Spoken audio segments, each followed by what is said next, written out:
हरे कृष्णा। तो सभी भक्तों का आज के इस श्रीमद् भागवतम के चर्चा सत्र में स्वागत है।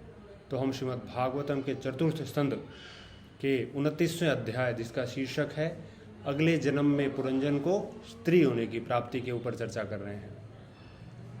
तो श्लोक क्रमांक 53 तक हम लोग देख चुके हैं, जिसमें हमने देखा कि किस प्रकार जो पुरंजन है उसको स्त्री का शरीर प्राप्त होता है, क्योंकि वो अंत समय में अपने स्त्री के प्रति बहुत आसक्त थे।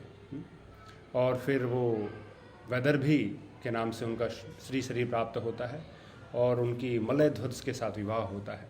और मलयध्वज कालांतर में भगवान के भक्त बनते हैं और वानप्रस्थ आश्रम ग्रहण करते हैं, और वैदर्भी भी उनका अनुसरण करती हैं और वो भी उनके साथ हो लेती हैं। और जब जंगल में जब मलयध्वज अपना शरीर त्याग कर देते हैं तो जो वैदर्भी है बहुत विलाप करने लगती है, रुदन करने लगती है। और उसी समय आगमन होता है एक ब्राह्मण देवता का, है जो स्वयं भगवान होते हैं, ब्राह्मण के रूप में आते हैं वैदर्भी को वो उपदेश देने के लिए। और फिर हम देखते हैं, जिसके हमने देखा कि जो भगवान है, भगवान की जो कृपा है वो कैसे आती है, वो भक्तों के थ्रू आती है, भक्तों के माध्यम से आती है। तो इसलिए हमारे जीवन में भक्तों का जो क्या है बहुत इम्पॉर्टेंट है, भक्तों का बहुत इम्पोर्टेंस है। भक्त बहुत महत्वपूर्ण है हमारे जीवन में, क्योंकि जो भगवान की कृपा है वो भक्तों के माध्यम से ही आ सकती है। तो आज जो चर्चा है श्लोक क्रमांक 54 से स्टार्ट करेंगे। पहले मंगलाचरण से शुरुआत करते हैं। ओम ज्ञानतिमिरान्धस्य ज्ञानाञ्जनशलाकया चक्षुरुन्मीलितं येन तस्मै श्रीगुरवे नमः। श्रीचैतन्यमनोभीष्टं स्थापितं येन भूतले स्वयं रूपः कदा मह्यं ददाति स्वपदान्तिकं। वन्देऽहं श्रीगुरो श्रीयुतपदकमलं श्रीगुरून् वैष्णवांसः श्रीरूपं साग्रजातां सहगणा रघुनाथान्वितं तं सजीवं साद्वैतं सावधूतं परिजनसहितं कृष्णचैतन्यदेवं श्रीराधाकृष्णपादान् सहगणा ललिता श्रीविशाखान्वितां सह। नमः ओं विष्णुपादाय कृष्णप्रेष्ठाय भूतले श्रीमते भक्तिवेदान्तस्वामिन्निते नामिने। नमस्ते सारस्वते देवे गौरवाणी प्रचारिणे निर्विशेष शून्यवादी पाश्चात्यदेशतारिणे।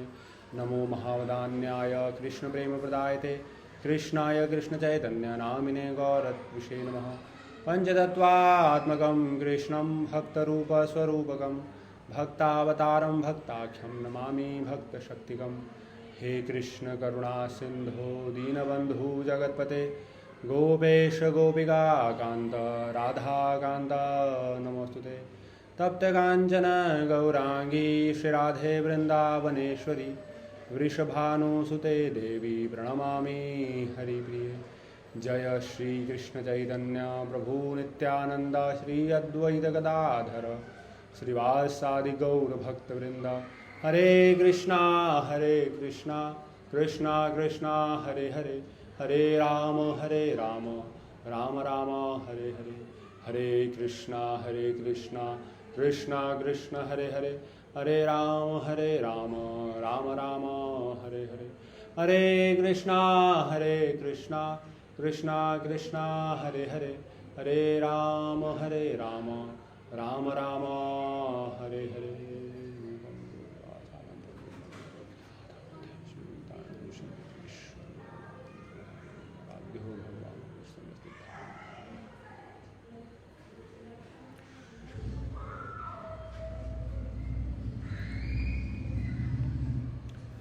हरे कृष्णा। तो श्लोक क्रमांक 53 तक हम लोग देख चुके हैं। तो श्लोक क्रमांक 54 से स्टार्ट करेंगे। श्लोका नंबर 54।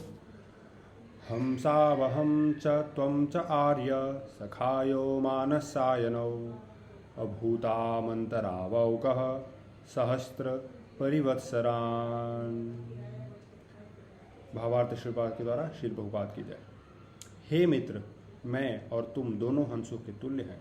हम एक ही मानसरोवर रूपी हृदय में साथ साथ रहते हैं। यद्यपि हम हजारों वर्ष से साथ साथ रहे हैं, किंतु फिर भी हम अपने मूल निवास से बहुत दूर हैं। तो इसमें हम देखते हैं श्लोक में जो ब्राह्मण हैं वो क्या क्या बोल रहे हैं, जो भगवान है बेसिकली, वो बताते हैं कि जो जीवात्मा है वो क्या है, भगवान के तुल्य है। हंसों से तुलना हो रही है। तो हम देखते हैं कि बेसिकली जो चैतन्य महाप्रभु ने अचिंत्य भेदाभेद तत्व दिया है कि जो जीवात्मा है वो क्या है, क्वालिटेटिवली गुणात्मक रूप से वो क्या है, समान है भगवान के, लेकिन क्वांटिटेटिवली वो क्या है, वो भिन्न है। भगवान क्या है, विभू हैं और हम अणु हैं, है ना। तो हालांकि गुणात्मक रूप में जो जीवात्मा समान है, लेकिन क्वांटिटेटिव रूप में देखें तो बहुत ही वो तुच्छ है, जीव है, छोटा सा माइन्यूट पार्टिकल है। तो वहीं पे बोलते हैं कि जो जीवात्मा है, एक्चुअल जो जीवात्मा है उसका जो घर है वो कहाँ है, वो एक्चुअली भगवत धाम है या आध्यात्मिक लोक है जहाँ पे जीवात्मा रहता है।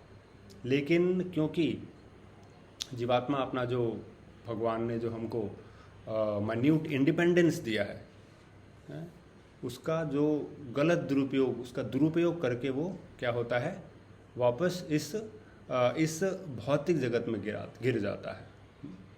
क्योंकि जो जीवात्मा है वो अपने आप को भोक्ता समझने लगता है। वो सोचता है कि भगवान ही क्यों एंजॉय करें, मैं क्यों नहीं एंजॉय करूं, मुझे एंजॉय करना चाहिए।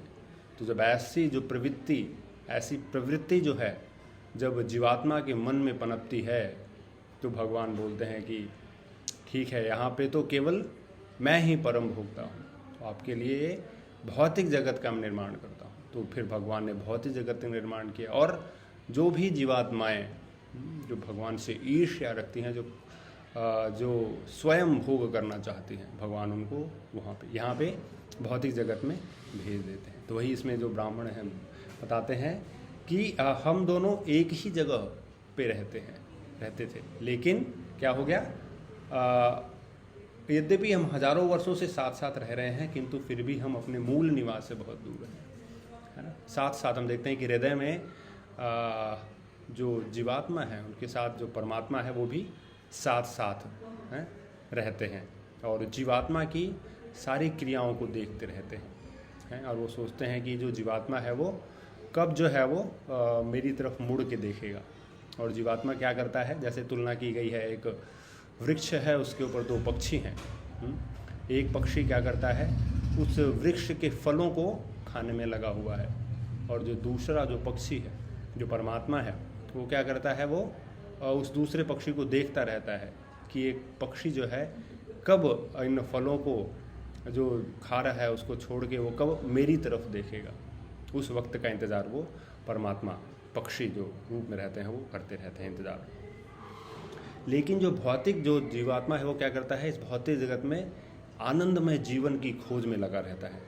हालांकि आनंद नहीं है यहाँ पे, लेकिन फिर भी वो क्या है, वो आनंद की खोज में लगा रहता है। इतने सारे जो क्रियाएं करता है वो आनंद के लिए करता है, लेकिन फिर भी उसे आनंद प्राप्त नहीं होता है, क्योंकि यहाँ पे असली आनंद है ही नहीं, इसलिए उसे आनंद प्राप्त नहीं होता है। बहुत सारे वो कार्य करता है आनंद प्राप्ति के लिए। हम देखते हैं इतने सारे टेक्नोलॉजी, इतने सारी बड़ी बड़ी बिल्डिंगें, इमारतें, कारों, इतनी सारी भौतिक सुख सुविधाओं के लिए बहुत सारे आविष्कार हो रहे हैं, लेकिन फिर भी हम देखते हैं कि हम खुश नहीं हैं। क्यों खुश नहीं हैं? क्योंकि ये हमारी वास्तविक स्थिति नहीं है। हम अपनी वास्तविक मूल स्थिति में नहीं हैं, इसलिए हम खुश नहीं हैं। हमारी मूल स्थिति है क्या?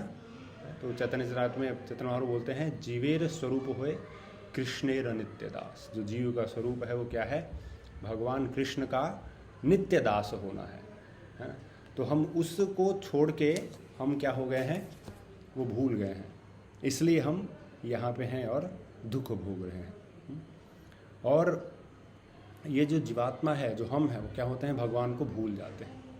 कैसे भूल जाते हैं? जब देखते हैं कि हम जो वर्षा की जो बूंदें, उदाहरण दिया जाता है कि वर्षा की जो बूंदें रहती हैं वो क्या रहती हैं, शुद्ध रहती हैं, है ना।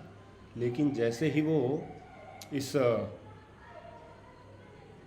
भूमि के संपर्क में आती हैं, यानी तो क्या होते आती हैं, वो दूषित हो जाती है। उसी प्रकार जो जीवात्मा है, हालांकि वो सच्चिदानंद स्वरूप है उसका, लेकिन फिर भी जैसे ही वो भौतिक प्रकृति के अंतर्गत में आता है, तीनों गुणों के प्रभाव में आता है, सतो रजो एंड तमो गुण के प्रभाव में आके वो क्या हो जाता है, अपनी वास्तविक स्थिति को भूल जाता है। और इस भौतिक जगत में वो क्या करना चाहता है, इस भौतिक जगत में वो आनंद लेना चाहता है, जो कि यहाँ पे वास्तविक नहीं है।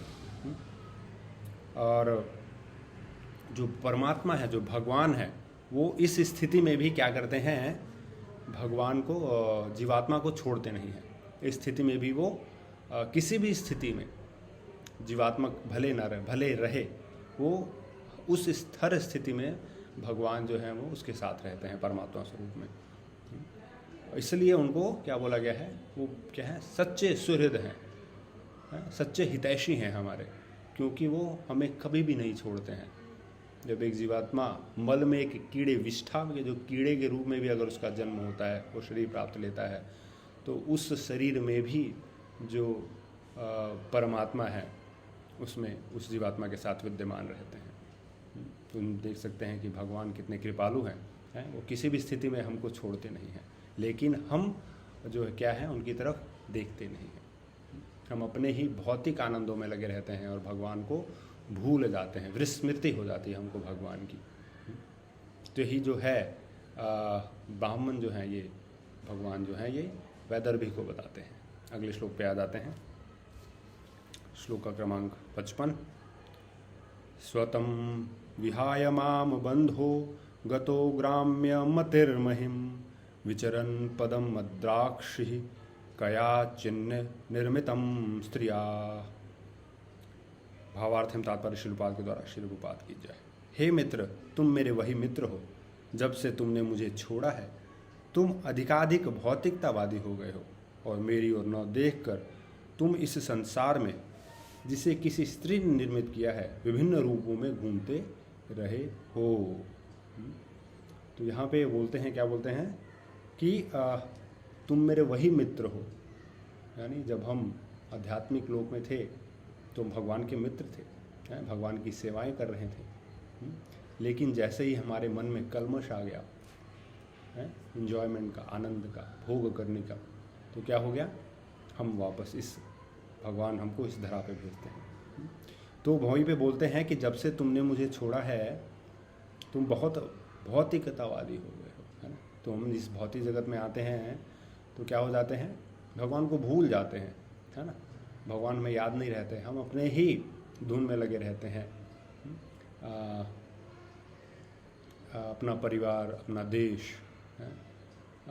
माता पिता, देहात्म बुद्धि में हम आ जाते हैं। हम इस देह से संबंधित जो भी चीज़ें हैं उसको सत्य मान बैठते हैं और उसी के अनुसार हम क्या करते हैं, कार्य करते रहते हैं देहात्म बुद्धि के स्तर पर। मैं और मेरा, जीवस्य मोहो यम अहम ममेति। तो जीव का सबसे बड़ा मोह क्या है, अहम ममेति, मैं और मेरा।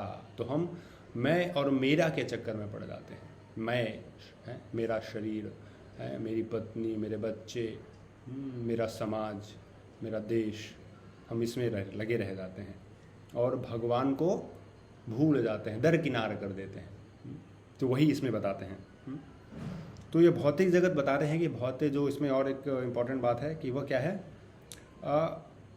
जो ये भौतिक जगत है जिसकी सृष्टि भगवान की बहिरंगा शक्ति से हुई है। भगवान की बहिरंगा शक्ति को इसमें स्त्री के रूप में वर्णित किया गया है, यानी जो प्रकृति है उसको स्त्री के रूप में बताया गया है। तो ये जो भौतिक जगत है ये महत तत्व से बना है। जैसे हमने पहले ऑलरेडी सुना है श्रीमान श्याम श्री प्रभु से कि जो भौतिक जो महत तत्व है ये 24 तत्वों से मिलकर बना है। 24 तत्व कौन कौन से हैं, 5 ज्ञानेंद्रियाँ हो गई, 5 कर्मेंद्रियाँ हो गई, 5 स्पर्श इंद्रियाँ यानी जो विषय वस्तु हो गए, देन 5 हमारे earth, water, fire, air, ether, पंच महाभूत, एंड मन, बुद्धि, अहंकार 23, और जो 24वां तत्व है वो काल है। तो काल आके इन सब तत्वों को मिक्स करके ये महत तत्व को अलग करता है। तो जो जीवात्मा है ये क्या है, जो हम जो जीव हैं, जब भौतिक लोक, जब आध्यात्मिक लोक से इस भौतिक जगत में आते हैं तो क्या होता है, हम अपना स्वरूप एक्चुअली भूल जाते हैं, क्योंकि वहीं से हमने अपने अंदर क्या किया था, आनंद की प्रवृत्ति, भोग करने की प्रवृत्ति जागृत कर ली थी। जिसके कारण हम यहाँ पे आते हैं। और यहाँ पे भी आके हम क्या करते हैं, भोग करना चाहते हैं। लेकिन श्री चैतन्य महाप्रभु चैतन्य चरितामृत की मध्य लीला में श्लोक आता है एक, ब्रह्मांड भ्रमित को न भाग्यवान जीव गुरु कृष्ण प्रसाद पाए भक्ति लता बीज। तो ये जो जीवात्मा है वो क्या करता है, वो इस 84 लाख योनियों में, इस 14 लोकों में क्या करता है, घूमता रहता है। कभी वो अच्छे कर्म करता है तो उसको अच्छे लोगों की प्राप्ति होती है, बुरे कर्म करता है तो निचले लोकों में जाता है। कभी ब्रह्मा बनता है, कभी देव बनता है, कभी दानव बनता है, कभी यक्ष किन्नर राक्षस, कभी पेड़, कभी कीड़ा है, कभी सूअर, कभी गधा। इन सारी योनियों में घूमता हुआ है क्या होता है, गुरु कृष्ण प्रसाद पाए भक्ति लता बीज। इतनी सारी योनियों में घूमने के बाद इनमें से कोई भाग्यवान जीव जो होता है उसको क्या होता है, उसको गुरु कृपा प्राप्त होती है। और फिर गुरु कृपा से भगवत कृपा प्राप्त होती है और फिर उसको भक्ति लता बीज प्राप्त होता है। तो गुरु और कृष्ण की कृपा से क्या होता है, उसको भक्ति लता बीज की प्राप्ति होती है। यानी जिसको भक्ति लता बीज मिल जाता है, भगवान के नाम रूप गुण लीलाओं के विषय में सुनने का मौका मिलता है। कैसे मिलता है, एक भक्त के माध्यम से मिलता है। जैसा कि हमने पहले श्रीमान श्याम सिंह प्रभु ने बताया कि एक जो भक्त है क्या है, एक भक्त ही है जो एक जीवात्मा को भगवान से जोड़ सकता है। गुरु के रूप में जो आते हैं, जो गुरु हैं वो क्या है, हमको भगवान के साथ हमारा तादात्म्य स्थापित करवा सकते हैं। बिना गुरु के नहीं हो सकता है।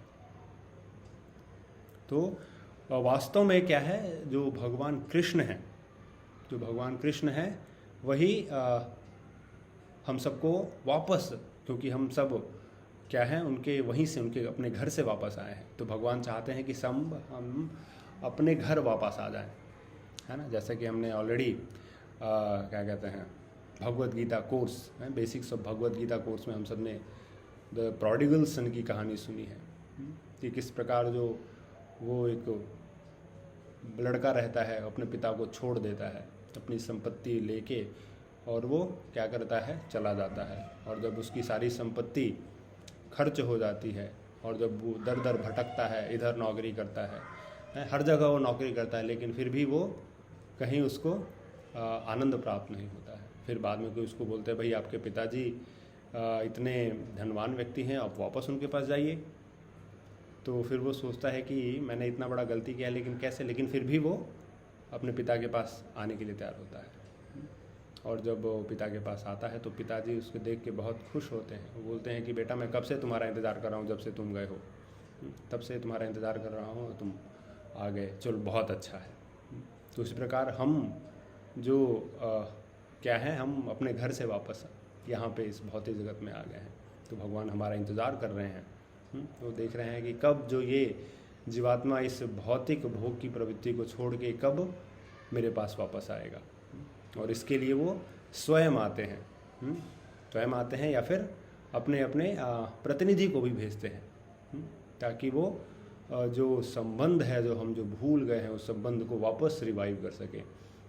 और जब वो संबंध हम जान जाएं तो फिर वापस हम भगवत धाम चले जाएं। जैसे हम देखते हैं कि श्रील प्रभुपाद भगवान के भेजे हुए प्रतिनिधि, जिन्होंने अंतर्राष्ट्रीय कृष्ण भावनामृत संघ की स्थापना की, जिसके माध्यम से हम आज आपके समक्ष भगवत गीता या भागवतम के ऊपर चर्चा कर रहे हैं। अगर प्रभुपाद नहीं होते तो क्या होता। बहुत ही सुंदर जो भजन हिजूर ने जयवता का स्वामी महाराज ने कहा है, यदि प्रभुपाद न हुई तो तब की हुई तो जीवे न बही तक, कैसे ये जीवन कैसे चलता अगर प्रभुपाद नहीं होते तो।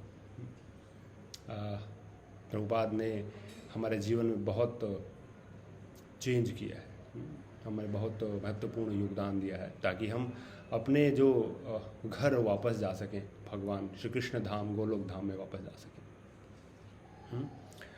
नेक्स्ट श्लोक में आ जाते हैं। श्लोक का क्रमांक 56।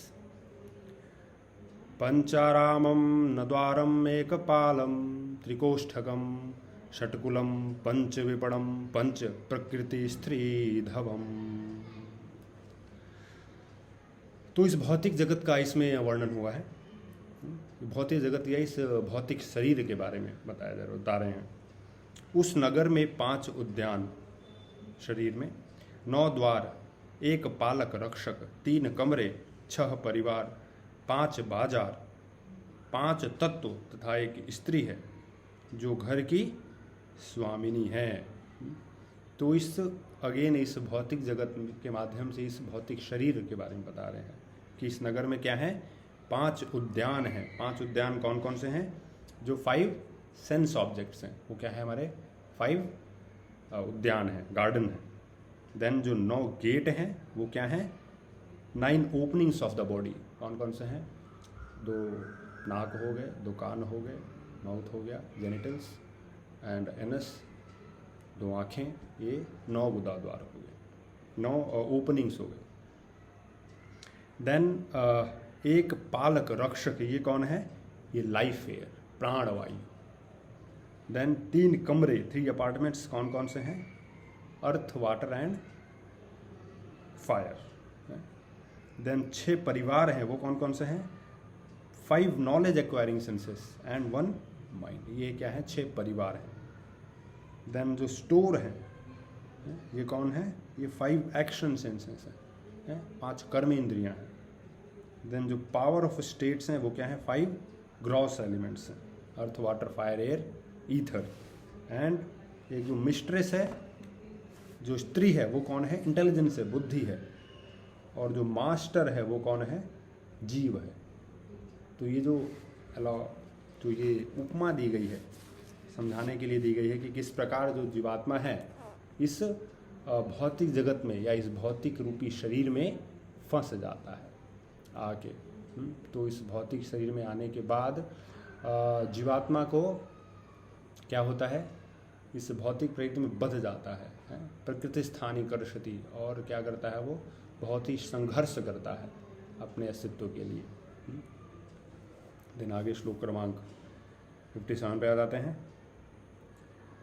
पंचेन्द्रियार्थ आरामान द्वारः प्राणा नव प्रभो तेजो बन्नानि कोष्ठानि कुलम इंद्रिय संग्रह। हे मित्र, 5 उद्यान 5 प्रकार के इंद्रिय सुख के विषय हैं और इसका रखवाला प्राण है जो 9 द्वारों से आता है। 3 प्रकोष्ठ, 3 प्रमुख अवयव अग्नि, जल तथा पृथ्वी हैं। मन समेत 5 इंद्रियों का समुच्चय इसके 6 परिवार हैं। तो इसमें उसी को एक्सप्लेन किया गया है। जो 5 इंद्रियां हैं, क्या है वो? 5 ज्ञान इंद्रियां, दृष्टि, स्वाद, गंध, शब्द तथा स्पर्श। ये क्या है? 5 ज्ञान इंद्रियां हैं। और ये कैसे कार्य करती हैं? ये 9 द्वारों से होकर कार्य करती हैं। कौन कौन से हैं वो? 2 आँखें, 2 कान, 1 मुंह, 2 नॉस्ट्रिल्स, 1 जननेन्द्रिय और 1 गुदा द्वार। देन ये छिद्र नगर के परकोटों के दरवाजों के तुल्य हैं। और इसमें से मेन अवयव कौन कौन से हैं? पृथ्वी, जल तथा अग्नि हैं। और मुख्य कर्ता कौन है? मन है, जो बुद्धि यानी जो स्त्री है उसके द्वारा अनुशासित है। तो ये जो उपमा दी गई है, कैसे ये इस भौतिक शरीर या भौतिक जगत की, भौतिक शरीर की तुलना की गई है कि किस प्रकार जो जीवात्मा है इस प्रकार के इस भौतिक शरीर में बंध जाता है। श्लोक क्रमांक 58। विपणस्तु क्रिया शक्तिर्भूत प्रकृतिरव्यया शक्त्यधीशः पुमान् स्वत्र प्रविष्टो नावबुध्यते। 5 बाजार 5 कर्मेंद्रियां हैं। वे 5 शाश्वत तत्वों की संयुक्त शक्ति से अपना व्यापार करती हैं। इसी प्रकार सारी कर्मठता के पीछे आत्मा काम करता है। आत्मा पुरुष है और वही वास्तविक भोक्ता है, किंतु इस समय रूपी शरीर नगर के भीतर छिपा होने के कारण वह ज्ञान शून्य है। तो ये जो जीवात्मा है ये क्या है? ये इस 5 महाभूत अग्नि, जल, वायु, आकाश और पृथ्वी, इस 5 महाभूतों के शरीर में क्या होता है? वो आ जाता है। और सारे कार्य कौन करता है? सारे कार्य एक्चुअली जीवात्मा करता है ना। लेकिन फिर भी क्या है? वो अज्ञान रहता है, अज्ञान से छुपा हुआ रहता है। और इस अज्ञानता के कारण वो भगवान को नहीं जान पाता है। क्यों नहीं जान पाता है? क्योंकि वो इस अज्ञान के कारण, जैसे हमने डिस्कस किया, क्या है? वो देहात्म बुद्धि पे आ जाता है। यानी वो बस इस शरीर से संबंधित ही चीज़ों को सत्य मानता है, और जो इस शरीर संबंधित नहीं है उसको वो नहीं जानता है। और इसलिए वो क्या करता है, इस भौतिक जगत में अनेक कोटि कोटि जन्म लेता रहता है, 44-84 लाख योनियों में घूमता रहता है। और जब भक्त की कृपा, किसी भक्त की कृपा प्राप्त होती है, तब जाके वो क्या होता है, ज्ञान के रूप में आता है। और फिर वो उस हिसाब से कार्य करते हुए, भक्ति पथ में आगे बढ़ते हुए अपने गंतव्य जो गोलोक धाम है उसको प्राप्त करता है। तो इसमें देखते हैं एक श्लोक भगवद गीता से प्रभुपाद वर्णन करते हैं।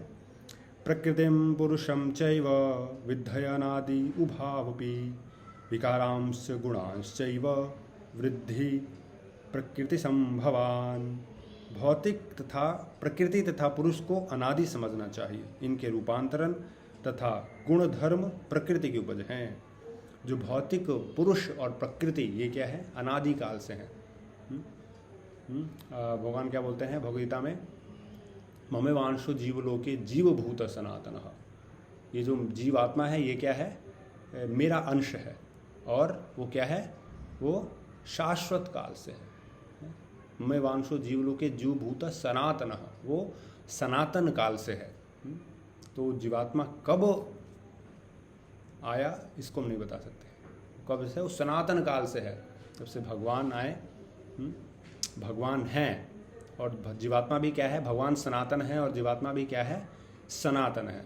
तो हम जीवात्मा का जो कब आया इसके बारे में नहीं बता सकते। क्यों? क्योंकि वो सनातन है, अनादि काल से है। लेकिन वो क्या है, जिस मान्यूट इंडिपेंडेंस, जो थोड़ा सा जो उसको भगवान ने स्वतंत्रता दी है, फ्री विल दी है, उसका वो उपयोग करके क्या करता है, भोक्ता बनना चाहता है। और वो भोक्ता बनने की चाहत में क्या होता है, वो इस भौतिक जगत में आ जाता है। तो ये जो भौतिक जगत है ये क्या है, इस जो तीन जो गुण हैं, सतो रजो एंड तमो, इन तीनों गुणों का मिश्रण है। तो इन तीनों गुणों के प्रभाव में आके जो जीवात्मा है वो क्या करता है, कार्य करता रहता है। कभी सतोगुण में रहता है, कभी रजोगुण में रहता है, कभी तमोगुण में रहता है। देखते हैं कि हम एक उदाहरण के माध्यम से समझ सकते हैं कि हम जो है कभी बहुत खुश होते हैं, कभी अच्छी अच्छी बातें करते हैं, तो वो सतोगुण का प्रभाव है। कभी हम पैशनेट हो जाते हैं, किसी हम कार्य करने में काफ़ी आगे रहते हैं, तो उस टाइम रजोगुण का भाव रहता है। और कभी हम निद्रा, आलस्य, ये सब आता है, कुछ कार्य करने का मन नहीं करता है, तो वो है तमोगुण का प्रभाव। हम देखते हैं कि एक ही यहाँ पे क्या है, तीनों गुणों का प्रभाव होता है। एक ही व्यक्ति पे तीनों गुणों कार्य करते हैं, और उस गुणों के प्रभाव में आके व्यक्ति कार्य करता है। तो इस गुणों के प्रभाव से एक्चुअल क्या करना है, हमको निकलना है।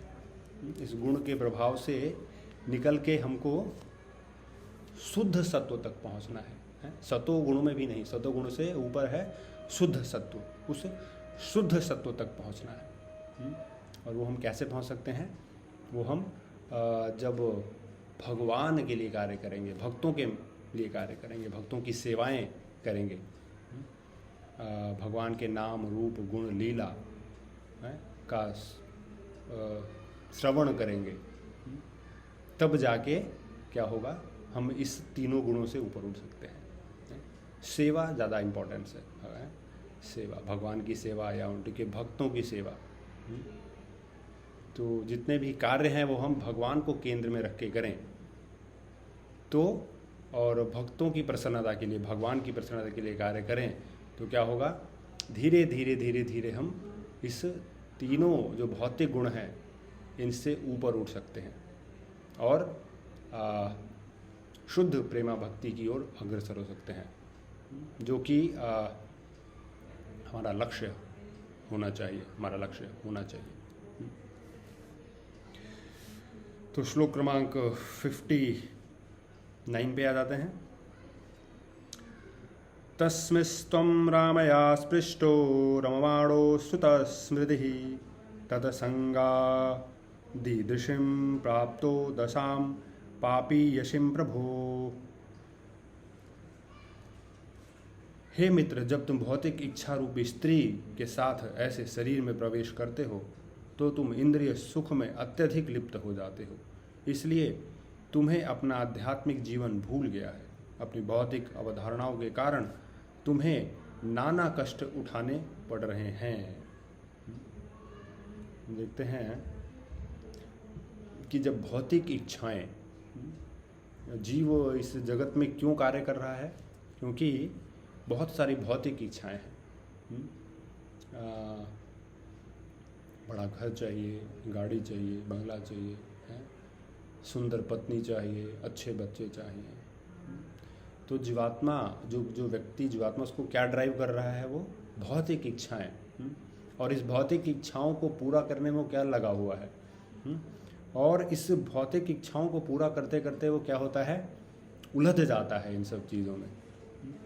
हालांकि ये सब चीज़ें करते करते बहुत फ्रस्ट्रेट हो जाता है, वो बहुत दुखी हो जाता है कभी कभी, क्योंकि जिस हिसाब से वो कार्य करता है उसको उतना फल नहीं मिलता है।